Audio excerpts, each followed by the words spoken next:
This is Ryan Watches a Movie, where we get our friend Ryan to watch a movie and tell us what he thought. Oh no, little kids got naked and had lots of sex. Magi Oh, watching the Grunion.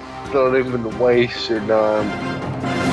Hello everyone and welcome to Ryan Watches a Movie, episode 25. My name is Adam. With me today we have Kevin. How are you, Kevin?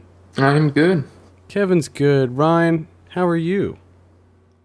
Pretty good. Having some problems getting your earbuds in, huh?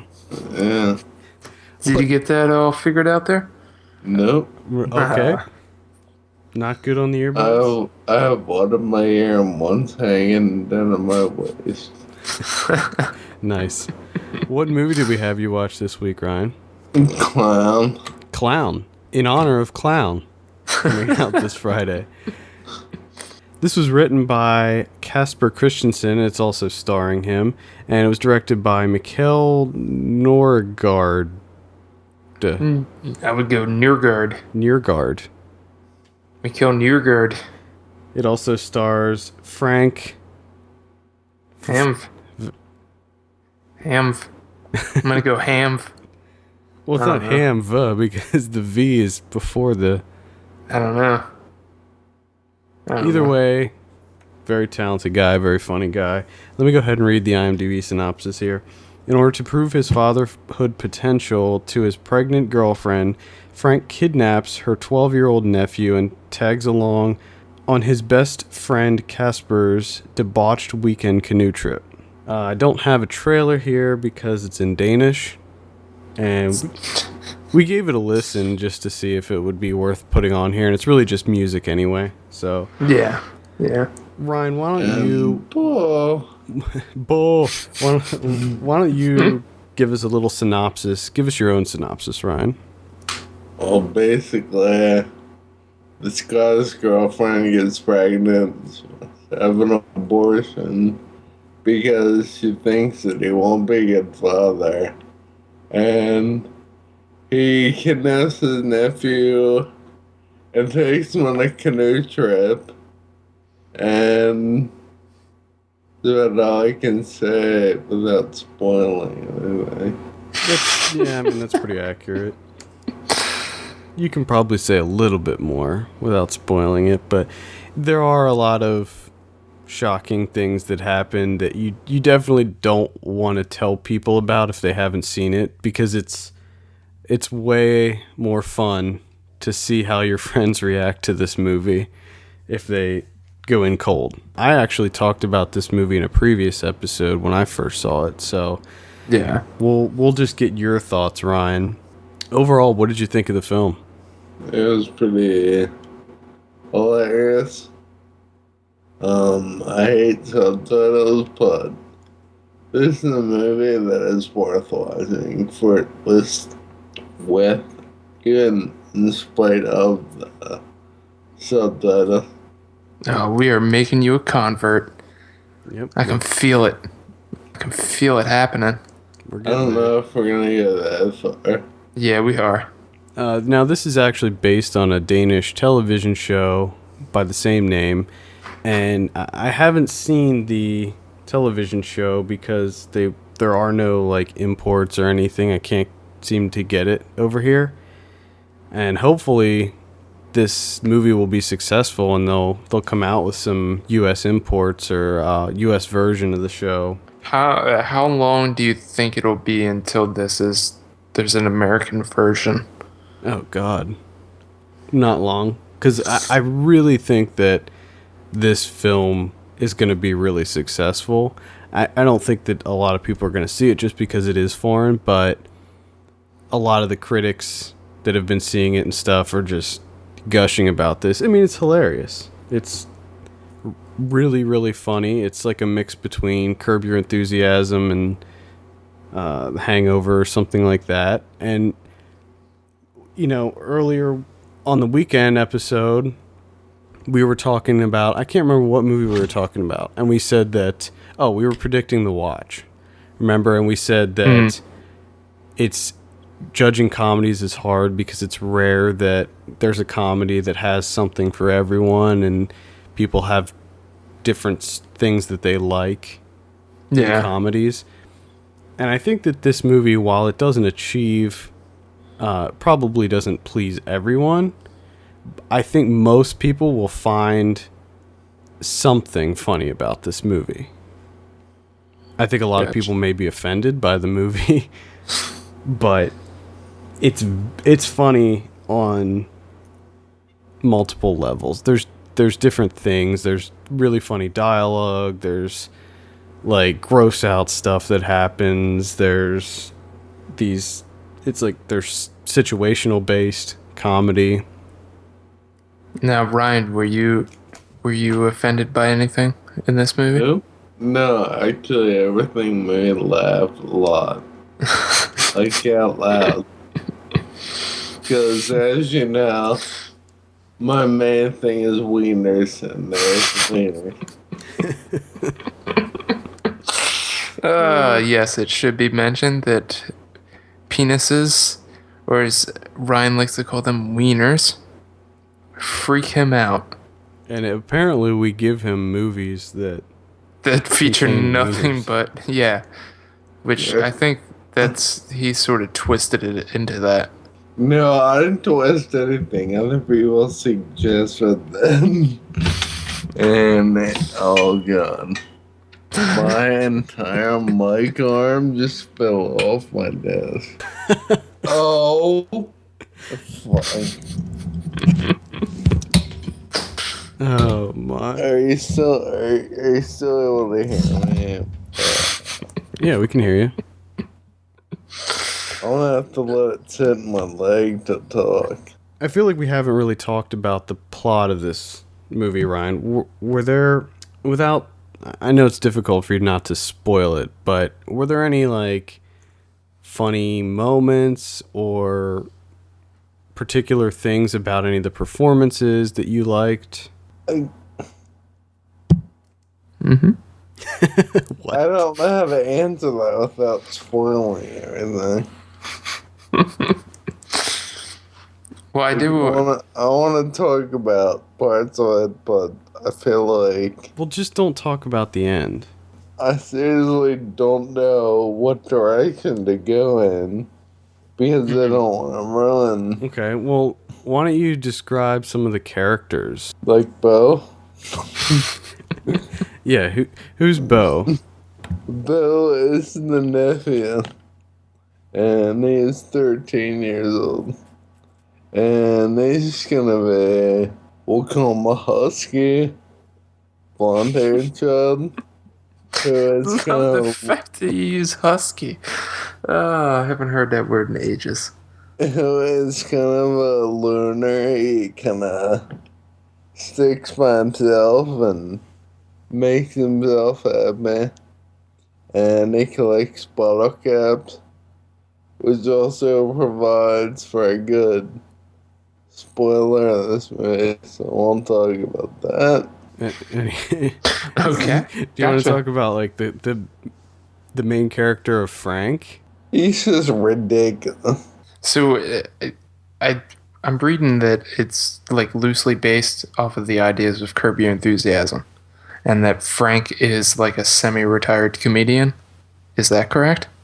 I mean, there's not like he doesn't have a day job as a comedian.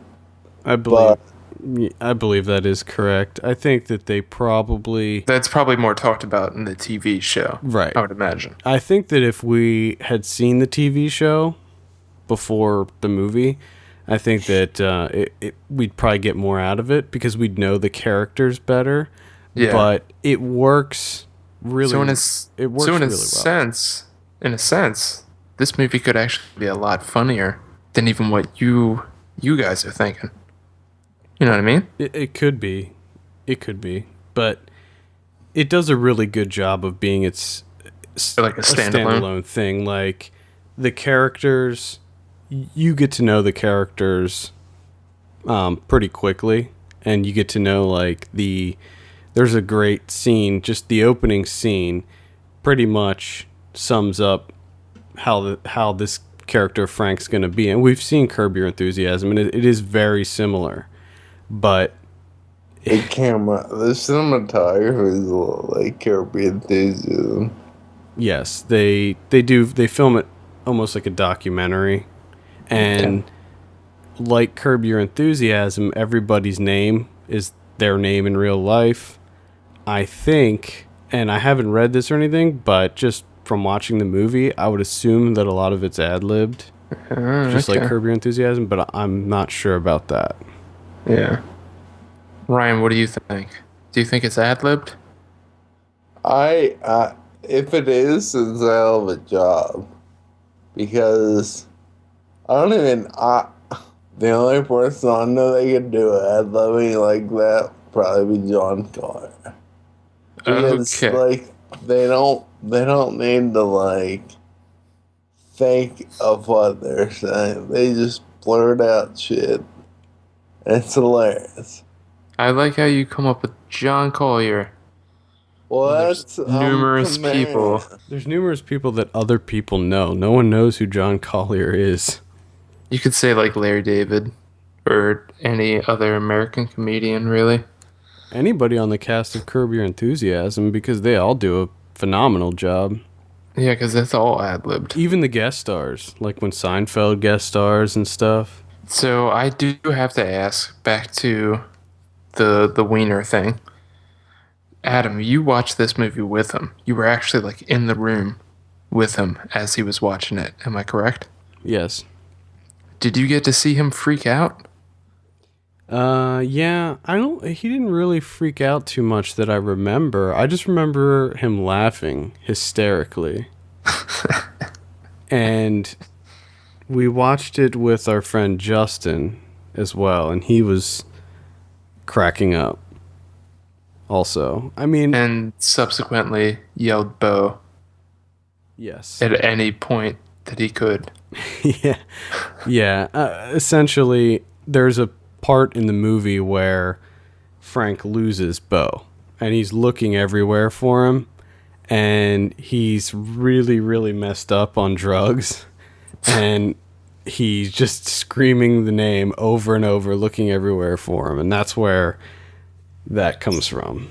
Ryan, could you give us a taste of that? A taste of what? Of that scene? Screaming for Bo?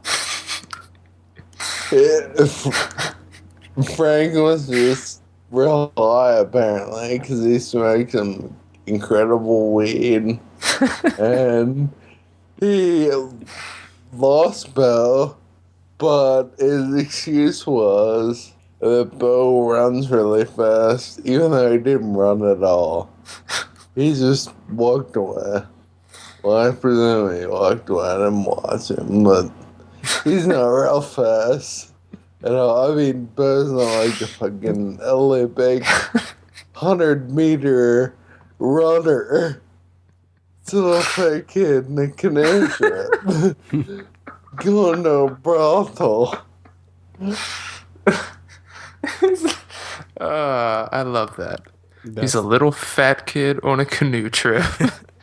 And I also don't want to give a lot away, but there is a pretty hilarious sex scene as well.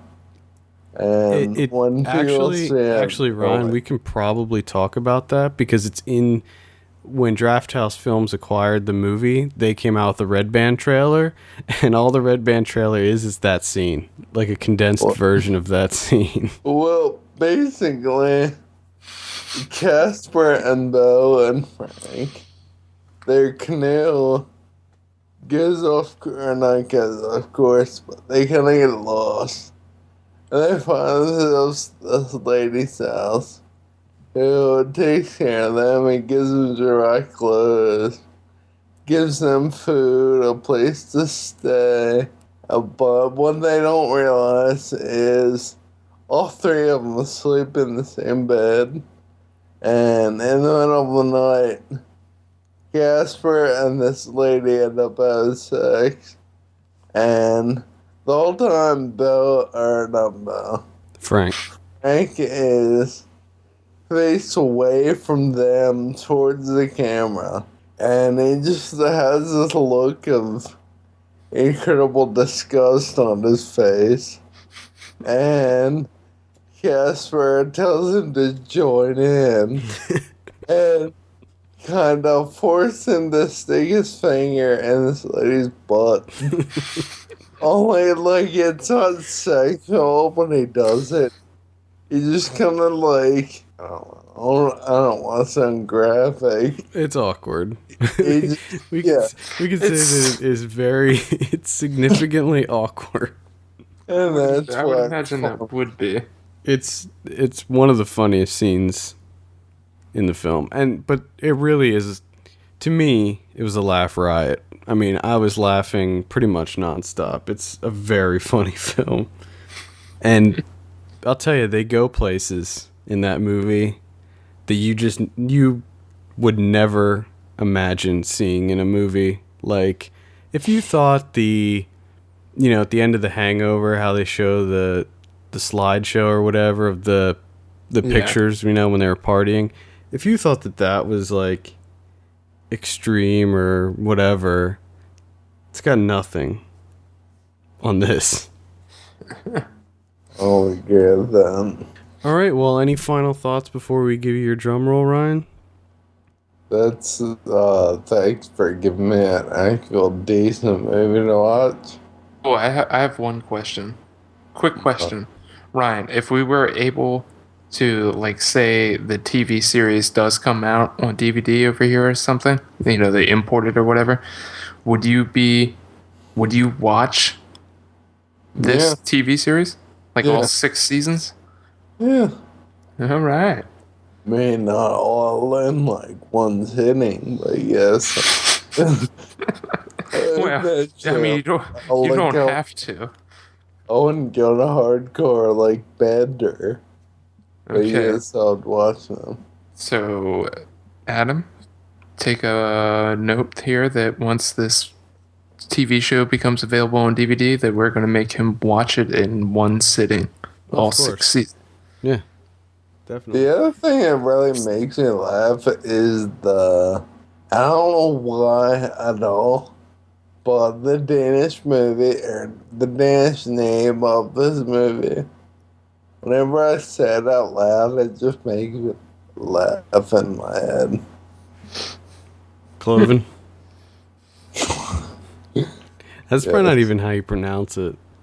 No, probably not at all. I just like to say Cloven. That's our York County heritage. One other quick little factoid. There's a scene near the beginning when they're having this book club, and there's several people at this book club, and one of them, his name's Mads Brugger, and he's actually a filmmaker, and he's a documentary filmmaker, and he did a movie which was turned out to be one of my favorite documentaries so far this year, The Ambassador. I did see. Yeah, he also, Didn't Lars Van Trier direct an episode of the TV series or whatever? Yeah, recently, I think. One of the recent episodes, Lars von Trier. And the film is produced by the same people that produced Melancholia. Ah, there we go. Very, it must be really big over there. I would imagine. Sounds like it. It must be. And Kevin, didn't we talk about before that they're thinking about doing a U.S. remake? Oh, yes, that's right. Danny McBride. So they're already... Yeah, he's rumored to be trying to... I don't know if they bought rights or what yet, but it's out there. I'll see that. Because I like him. I'll see it. I mean, but I don't know. I don't know if I like that idea, but see, the thing about Danny McBride is we can assume that he'll be playing the same character he always plays, and if he's going to be playing the Frank character, it doesn't fit, because Frank is actually a really nice, likable guy, and Danny McBride is not the character that Danny McBride usually plays. Yeah. Like the Kenny Powers. But if Danny McBride ends up playing Casper, the friend, I could see that more. However, that still doesn't really fit, because the guy who plays, well, his real name's Casper too. He is sort of like a ladies' man, and he's always like scoring with chicks and stuff. And I don't see Danny McBride playing that character either. So I don't know if it would work. But we'll see. Maybe we'll find out. Maybe he'll like produce it or something, or just It'll have a probably smaller be role.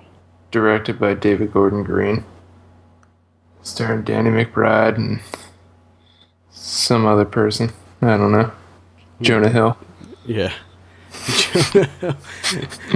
Ryan, could you imagine if they made Klown and the two characters were Jonah Hill and Danny McBride? I can see Jonah Hill before he lost all the weight. I can see him being Bo. Bo's a 13-year-old kid. Yeah, but I can still see that. Acting like he's really young. Oh, God. I think I disagree with you there, but all right, let's get your drum roll ready here. Ryan, what did you give Klown? Between 7.5 and 8. Wait, what? So a 7.75. I have to give it an 8 because on Letterboxd, I can't give it a 7.5. Like, there's no way for me to mark that. So Okay, well let's make a quick revision on the fly. From now on, do you want us to ask you scores out of 5 so they can match your Letterboxd score? Yeah. Well, it's 7.5, but yeah, out of 5. That would be 3 and 3/4. Oh, my God. Just pick a number, Ryan. What do you give it out of 5? 7.5 or 8? 4. Out of 5, 4. So an 8. So an 8. That's simple. Simple enough. 8 out of 10, 4 called out of math. 5. There we go. All right, well, I think that does it. I'm excited. I can't wait to see this. Yes. Get back to you guys. All right, for all the latest film news and reviews, visit us at filmpulse.net, and we want to hear your feedback. Send us an email at feedback@filmpulse.net or call our voicemail line at 850-391-6071. Also, please take a minute to rate us on iTunes. We appreciate that greatly. For filmpulse.net, my name is Adam. I'm Kevin. And I'm And we will see you this weekend. see you later.